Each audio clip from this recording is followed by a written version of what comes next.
We want to scrape the bottom of the pan and get, oh. All right, now I'm getting a cognac high. MicroMangia, courageous cooking in a craft kitchen. Here I am in my quarantine kitchen. It's early May. It was dreary and rainy the last 5 days in a row, and all I wanted was something to make me feel warm and comfy. So I cleaned out my freezer and found some beef broth and thought, onion soup. I'm gonna make onion soup. I've got onions, I've got beef broth, I've got some crusty bread, not a lot, but a little. But I need to be creative and courageous. So I'm gonna make something else to top my French onion soup. I wanna show you how to slice an onion for French onion soup. So you peel your onion and you cut it in half longwise. Leave the bulb on. Then you make your hands into a claw, and you want to cut against your knuckles so you don't cut the fingertips off. And you run your knife across the onion in nice thin slices. Now some people complain about getting onion juice in their eyes and it makes them cry. If you're one of those people, you can take your onion and put it in the freezer for like 10 or 15 minutes before you chop. But personally, sometimes I like a good cry. The secret to a really rich, deep onion soup is slowly caramelizing your onions. So, on a medium heat for now, we're gonna melt, that's about 1.5 tablespoons of butter, a little olive oil. The reason why we do oil and butter is because oil has a higher smoke point than butter. So you do that so that the butter doesn't burn while you're caramelizing your onions. I can smell the onion. Now, a little trick that I learned from Julia Child is you take like half a teaspoon of sugar and just sprinkle them over the onions, and that's gonna help with the browning. I wanna talk to you about stock. Now I am using a gorgeous beef broth that I had made and that was in my freezer, but you can make onion soup with vegetable stock, you can make it with bouillon, you can make it with chicken stock. So don't let the fact that you don't have a beef stock or don't want to use a beef stock to stop you from making onion soup. It'll be delicious no matter what kind of stock you use. I make my own beef broth and it's super simple. You just take beef marrow bones along with an onion, a carrot, and some celery, and you roast it in a 400-degree oven for about 40 minutes. Then you take it out of the oven, put it on top of your stove, cover it with water, and boil the bejesus out of it for another like 30 to 40 minutes, and you've got this dark, gorgeous broth. Plus, your dogs have the marrow bones to eat. And boy, does that make them happy. You can also do it with chicken bones, but don't give the bones to your dogs. That's not good for them. So the onions are starting to sweat, and they're starting to... Anyway, there are two schools of thought for how to do this process. In Julia Child's The French Chef cookbook, she puts a lid on it for 15 minutes and lets it do its thing, and then she uncovers it, bumps up the heat, and really browns it. But a lot of other recipes just call for leaving the lid off and letting the caramelization process and the evaporation of the liquids happen on their own. I think I'm gonna leave the lid off because it goes a little faster than with the lid on, so that's the way I'm gonna do it. But you can do it how Julia did it. So the onions have been caramelizing for about 20 minutes, and they're getting nice and brown, and there's delicious stuff on the bottom of the pot that we give it a stir, and we stir it up. I'm gonna add my spices now. I've got about a half a teaspoon of thyme and a bay leaf. Put it in there, and we give it a stir. We want the dried spices to bloom. If you have fresh thyme, use fresh thyme. Then we are going to layer more flavor by adding spirits. I have some cognac. I only had 1/8 of a cup, so that's all I'm using. My recipe calls for half a cup. No, 1/4 of a cup. But I only had 1/8. So here it goes. We want to scrape the bottom of the pan and get, oh. All right, now I'm getting a cognac high. OMG, that smells so good.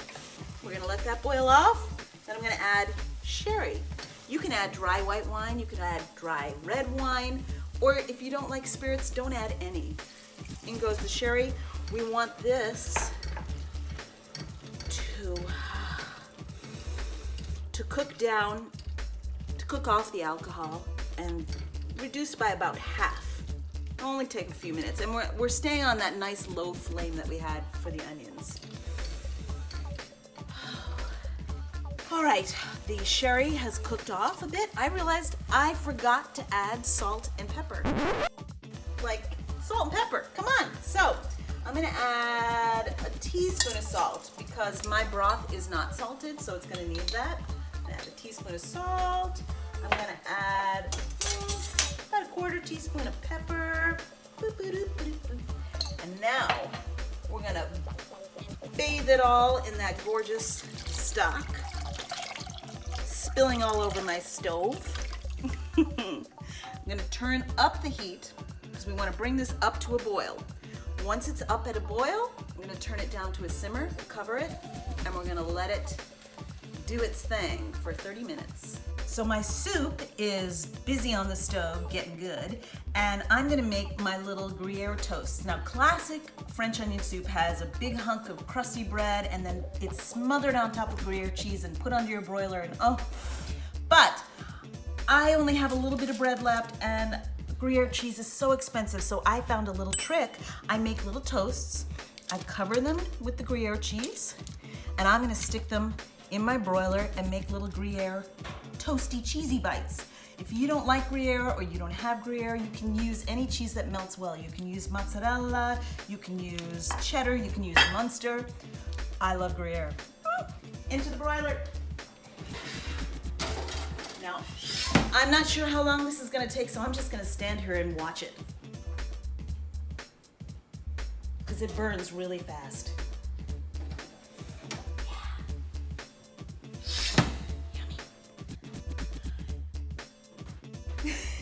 I'm gonna try a little experiment. I'm gonna make some Parmesan crisps to top the onion soup, which is a great way to make a crispy, cheesy top without any bread in case you're gluten-free. Now, I've never done this before, so it's one big experiment. I've got a Silpat lined sheet tray. A Silpat is a silicone sheet that keeps things from sticking. I don't have to use any baking spray on that. For my toaster oven, I've got a little tray with some parchment paper, and I am gonna use a little baking spray on this because I'm not sure if it's going to peel off when it's all done. So do a little bit of baking spray, about a tablespoon of cheese that you kind of push out.